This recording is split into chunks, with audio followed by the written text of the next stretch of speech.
I decided more than 5 years ago that after 2019, I will no longer participate in elective office. I left of my own volition. I did not obtain nomination form. I did not seek to return.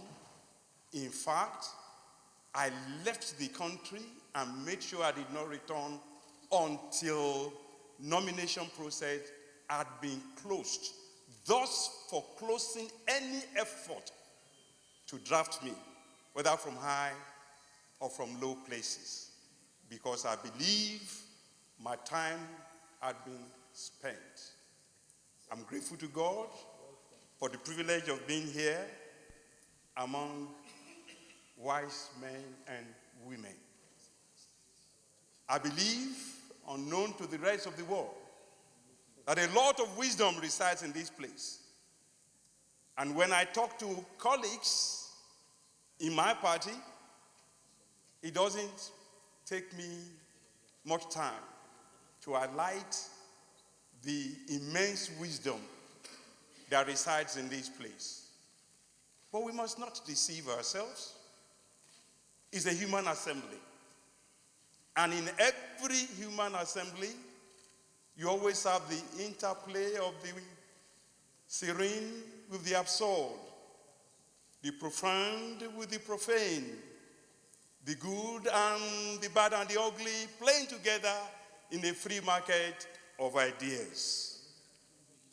But overall, I live with gratitude to God that I was part of this place. If I live without also pointing out some of the things that we have done wrong, I believe I would not have done good service to this Senate, and I would not have done good service to this republic. For example, our rules say we should start at 10 o'clock. Today, we did not start until past 11, and that's not the fault of the Senate President or the fault of the Deputy Senate President. Oftentimes, we will get here on time, but if we march there at 10 o'clock, we will not be able to form quorum.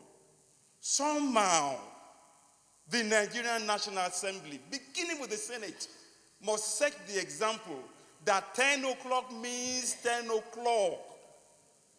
At one time, we tried it. We succeeded for about 3 or 4 months, and then we went back. When we see the US Parliament, or the UK Parliament, or the South African Parliament, they always start at the scheduled time.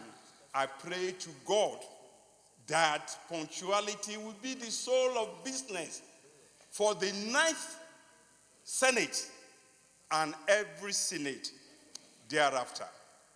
I don't think we've always done a good job with oversight.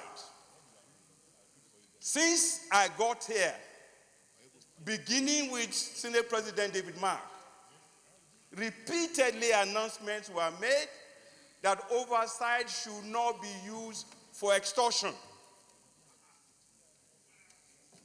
Unfortunately, that has not always been the case.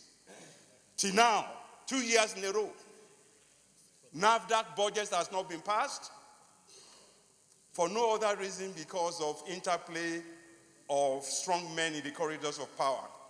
May God help the Nigerian Senate to cure such situations. One thing we did wrong, especially at the beginning of the Senate, in my opinion, was the emergence of the minority leader. The Nigerian Senate is the first parliament that I know of where a first-timer emerges as leader because of interplay of ethnicity and rules. We must get so serious that no first-timer should become a principal officer. It doesn't happen in any serious legislature. The Nigerian Senate must have that temperament, that seriousness, that wisdom, that courage to say it doesn't matter how much your experience has been before you come to this place. When you are a first-timer, you are a first-timer. That goes for both PDP and APC. The only exception, I must grant that, is where in any party you zone to an office to a particular zone, and if there is no other person but a first timer, we can understand that.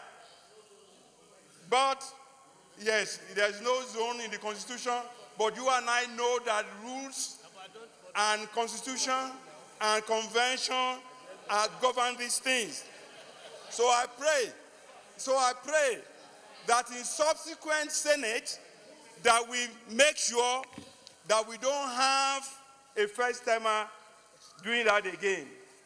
Lastly, not lastly, I want to say from the beginning again, I believe we made a serious mistake in the confirmation process, because 37 nominees appeared before us. And within this chamber, there was a consensus that 2 of them did not do well. Honestly, in my opinion, we should have rejected them. The reason is, if we had the wisdom and the courage from the beginning to say out of 37, 35 have done very well, 2 did not do very well, even the president will respect our objectivity. However, I went to you, Mr. President, and I believe you are cautious so that they will not say, because of the climate under which you became president, that you are trying to subvert the president. Honestly, any nominee who passes should be allowed to pass regardless of sentiment. And any nominee who fails should be told he has failed. That is how we do our job well in the best interest of the Republic. Lastly, when it comes to our Constitution, the truth is